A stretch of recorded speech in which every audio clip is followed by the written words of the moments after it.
Okay, now things are recording.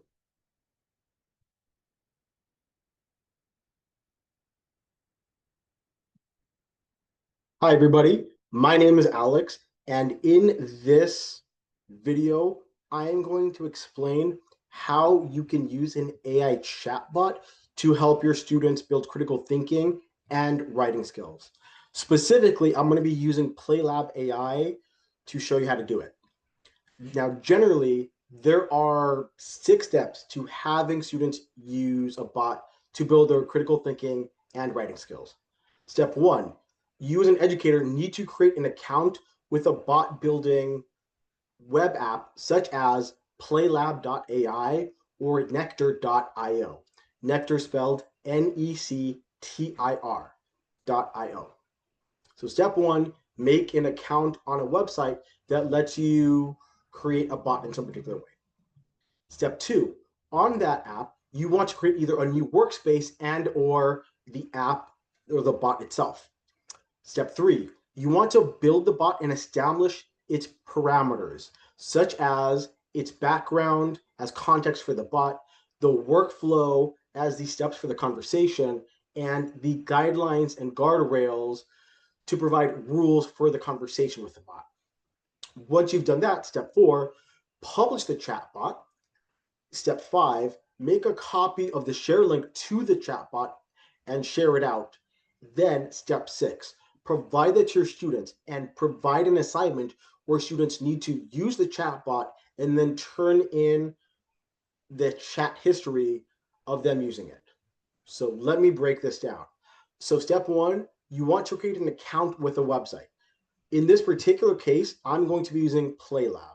I joined PlayLab a few years ago, and I've been using it a lot to create bots to help supplement both my in-person classes and my online classes. You may have to join a waiting list to be added to it. But once you create an account with this website, such as PlayLab AI, you would log in. Now, once you're here, you need to either, step 2 is you need to either create either the workspace or the app. So think of workspaces like the textbooks, right? So you might have a book and then the apps are the pages that you put within it. In this particular case, I was working on bots on the summer, so I made a workspace for my 2025 summer classes. Now, once you created the workspace, you also want to create the app. In this particular case, at the bare minimum, you have to create a name for the bot as well as a short description about it. Once you do that, you can go on to step 3, which is to edit the bot and to create its parameters. On PlayLab AI, in the build section, PlayLab AI has a template you can follow in order to do that. The 3 areas for the template are the background, workflow, and guidelines and guardrails. For example, aspects of the background include items such as you are an expert in blank. Your role is to blank. You are talking to blank. And by giving that context for the bot, it understands sort of its style or flavor or what it's trying to achieve. Then you have to add in workflow. Essentially, what are the steps for the conversation that you want the bot to run through? In this particular case, the template has 3 fill in the blank steps. First, blank. After they respond, then blank. Next, blank. You may want to add your own steps as needed or have it return to a particular step. I'll show you what that looks like. And then the last item on the template are guidelines and guardrails. What are some rules it should be remembering for the conversation? Again, the template has a few things already in there, such as avoid language that might seem judgmental or dismissive, be inclusive in your examples and explanations, consider multiple perspectives and avoid stereotypes, as well as provide clear and concise responses, and if off topic, prompt users to return to the main subject. You can manually edit this content, but if you want to AI generate the content, I could just choose all of this, then I would say copy. And if I want to quickly make it, I would say, I want to make the parameters for a chatbot that uses the Socratic method for discussion. So users are prompted to explain and go into detail with their thoughts by having the bot ask open-ended questions for guidance. I will paste in a template for you to fill out. Okay, so now I'm going to paste in the template.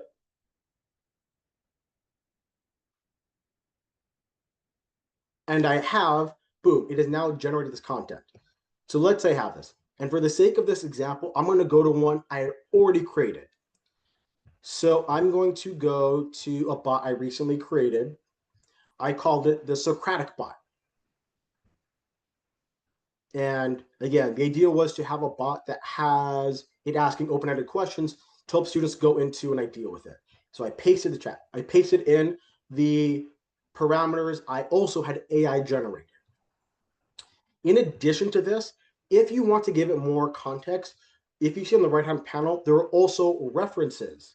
So if I wanted specifically to have material as reference as part of the conversation, I could upload either an OER textbook or maybe some news articles or Wikipedia pages, things that are publicly available. I could also load in as references to help the bot learn. Same thing with memory. I won't go over everything, but you can sort of teach the bot a lot of different things. But generally, when you build the bot, these are what you have. At the bare minimum, you should put in the background and workflow and the guidelines and guardrails. So once you have that, then you're going to publish the link. In this particular case, I already have it published, but I have it made available to the public. So now step 4, publish the bot, now just now to the public. Then step 5 is you want to copy the link. I'm going to click on the copy publish link icon, which is indicated by a little to change linked together. Copy the link. And then the last step is to provide that link for your students for an assignment. On this Canvas assignment, I want you to use the bot. As you see here, in the directions, step 1, it says, go to my Socratic bot on PlayLab AI. And as you see, it is a contextual hyperlink. It says, my Socratic bot on PlayLab AI, and it's a hyperlink, so that way students know that they're going to be exiting to the bot. Then I want students to paste in a particular discussion prompt for the theme for the week, or for the unit, or for the assignment. Then I want students to converse with the bot for about 10 to 20 minutes, which should be enough for about 20 to 50 back and forth responses between themselves and the bot. And they can save the chat in one of 3 ways. They can make a publicly viewable share link to their chat history, or they can download the chat history as a PDF, or they could just copy the chat on the page. And then students have to submit the history in one of 3 ways. They can either paste in the public view link and make the hyperlink, or they can, so in here, in the text entry box, they can paste in the link, or they can upload a PDF file by going to the insert tab from the rich content editor, then going to document, then upload document, and then they would upload the PDF file. Or option C, they can just copy paste the entirety of the text. So if they have the chat history completed, they could just highlight everything on the page for the chat, copy it, and then in the text entry box, they can just paste in the entirety of the chat history. Then they would either hit the reply or submit button. So that's pretty much it. Let me recap. In this video, I explained how to use a chatbot to help students build critical thinking, discussion, and writing skills. Specifically, the steps you as an educator need to make are: one, create an account with a website that lets you do this, such as playlab.ai or nectar.io, nectir.io.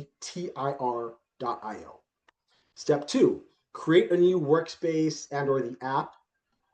Step three, build the bot and establish its parameters. In this case, PlayLab's parameters are based on its background, workflow, as well as guidelines and guardrails. Then you want to publish the chatbot.